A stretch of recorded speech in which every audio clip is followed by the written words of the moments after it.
ஆண்டவராகிய இயேசு கிறிஸ்துவின் நாமத்தில் உங்களுக்கு வாழ்த்துக்கள். எல்லாரும் எப்படி இருக்கீங்க? சுகமா இருக்கீங்களா? சந்தோஷமா இருக்கீங்களா?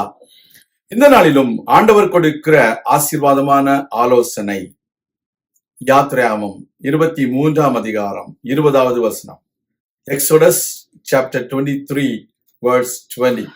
வழியில் உன்னை காக்கிறதற்கும் நான் ஆயத்தம் பண்ணின ஸ்தானத்திற்கு உன்னை கொண்டு போய் சேர்க்கிறதற்கும் இதோ நான் ஒரு தூதனை உனக்கு முன்னே அனுப்புகிறேன். அருமையான தேவனுடைய பிள்ளைகளே, தேவன் நம்முடைய தூதனை நமக்கு முன்பதாக அனுப்புகிறார். எதற்காக? நம்முடைய விசுவாச பாதையில் நாம் வழி நடக்கும் பொழுது அந்த வழியில் நம்மை காப்பதற்கும், நாம் போய் சேர வேண்டிய அந்த ஸ்தானத்திற்கு நாம் பத்திரமாக போய் சேர்வதற்கும் உதவியாக தேவன் தம்முடைய தூதனை அனுப்புகிறார். Dear child of God, our Lord God sends His angel for us to protect us in our spiritual journey. And also He will help us to reach the destination without fail. We need to understand the angel in the English Bible says Jesus Christ with a uppercase A. And also in the 22nd verse in Tamil Bible, it's written Doodananavar. It denotes our Lord Jesus Christ.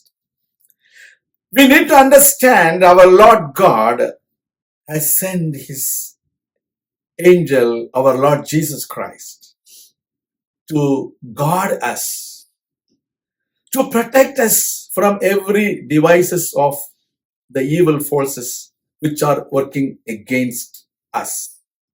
So we should not provoke Him, but we need to listen to Him. When you provoke Him, the Word of God says He will not forgive our transgressions. That is what the Word of God says. There are times people are warring against God. They are rebelling against God. They are provoking God. They are making God angry. This is not good for anyone. We need to understand whatever the Word of God tells us, we need to follow. Because the Word of God teaches the right path and the right way for us to follow. People are listening to many unwanted teachings of the human beings. We do not know the purpose of God in your life. We need to read the Word of God. We need to meditate the Word of God. We need to ask God's guidance. We need to stay at the presence of God and ask the Lord to speak to you. கர்த்தருடைய பிள்ளைகளே, உங்களுடைய மனதை அங்கும் இங்கும் அலைபாய விடாமல் தேவ சமூகத்தில், தேவ பிரசன்னத்தில் அமர்ந்து தேவன் உங்களோடு கூட பேச வேண்டும் என்று காத்திருக்கும் பொழுது தேவன் உங்களோடு கூட பேசுவார். நீங்கள் தேவனை கோபப்படுத்தாதிருங்கள். தேவனை கோபப்படுத்தும் பொழுது அவர் உங்களை மன்னிக்க முடியாமல் அவர் காணப்படுகிறார். இன்றைக்கு உங்க வாழ்க்கையில நீங்கள் போய் சேர வேண்டிய இடத்திற்கு உங்களை பத்திரமாய் கொண்டு சேர்ப்பதற்கு பரிசுத்த ஆவியானவர் கொடுக்கப்பட்டிருக்கிறார்.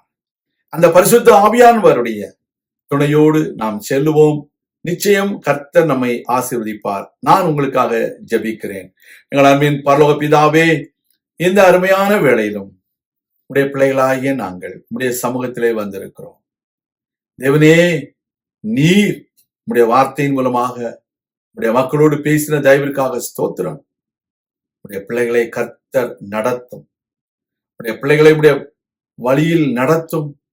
சத்துரு அவர்களை ஏமாற்றி விடாதபடிக்கு சத்துருவின் சகல தந்திரங்களுக்கும் உடைய பிள்ளைகளை விலக்கி காத்துக்கொள்ளும். உடைய பிள்ளைகளை நீரே பொறுப்படுத்தி நடத்தும். தாழ்த்துகிறோம், ஒப்பு கொடுக்கிறோம். பெரிய காரியங்களை செய்திடும். இயேசு கிறிஸ்துவின் நாமத்தில் ஜெபிக்கிறோம். எங்கள் நல்ல பிதாவே, ஆமேன். கர்த்தர் தாமே உங்களை ஆசீர்வதிப்பாராக. ஆமேன்.